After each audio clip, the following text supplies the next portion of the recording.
Hi hello అండి, అందరికీ నమస్తే. ఈరోజు మనము నిన్న జరిగినటువంటి ఏపీ టెట్ ఎస్ఏ సోషల్ ఎగ్జామ్లో ఒక బిట్టు గురించి తెలుసుకుందామండి. అశోక సామ్రాజ్యంలో అశోకుడు పాలించిన ప్రాంతాలు ఉత్తరం నుంచి దక్షిణంకి ఉన్నటువంటి ప్రాంతాలను దక్షిణం నుంచి ఉత్తరంకు గుర్తించమని అడిగినాడండి.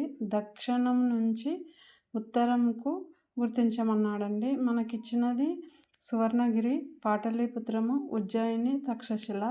అయితే అశోకుడు పాలించిన ప్రాంతాలు తక్షశిల, ఉజ్జయిని, పాటలీపుత్రం, కోసల, సువర్ణగిరి. అయితే ఇక్కడ ఉత్తరం నుంచి దక్షిణం తీసుకుంటే మొదట తక్షశిల వస్తుంది, ఆ తర్వాత పాటలీపుత్రం వస్తుంది, తర్వాత ఉజ్జయిని వస్తుంది, తర్వాత సువర్ణగిరి వస్తుందండి.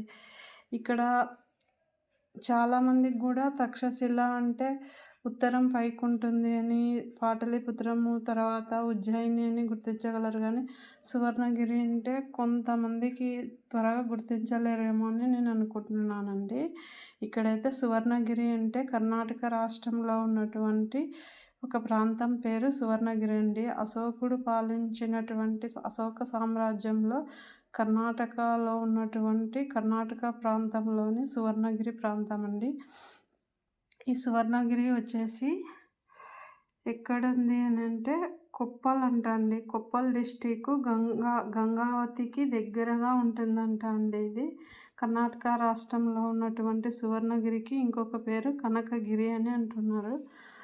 అసలు సువర్ణగిరి అంటే కొంతమందికి బాగా చదివిన వాళ్ళకి గుర్తుంటుందేమో, కానీ నాకు మాత్రం కొంచెం సువర్ణగిరి అంటే ఇది ఏ ప్రాంతంలో వస్తుంది, మహారాష్ట్ర ప్రాంతంలో వస్తుందా, కర్ణాటకలో వస్తుందా, ఎక్కడ వస్తుంది అని నాకు డౌట్ వచ్చిందండి. అందుకే దీని గురించి తెలుసుకుందామని వివరంగా తెలుసుకున్నానండి. కర్ణాటక రాష్ట్రంలో ఉన్నటువంటి కొప్పల్ డిస్టిక్లోని సువర్ణగిరి లేదా కనకగిరి అని పిలుస్తారండి. ఈ ప్రాంతం పేరు.